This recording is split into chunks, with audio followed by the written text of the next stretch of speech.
Yo, welcome back. Today we're going to be discussing the 2024 Mustang S650 Dark Horse, in particular the media ride-alongs of the Dark Horse in the New York Auto Show, which is taking place today. This is absolutely insane. April 5th, not an April Fool's joke.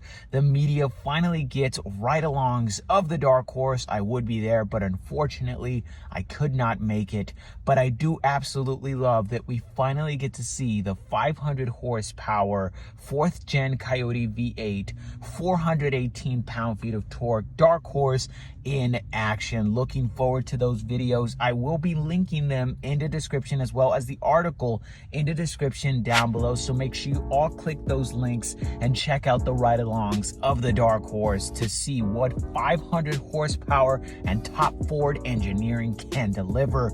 Click on those links.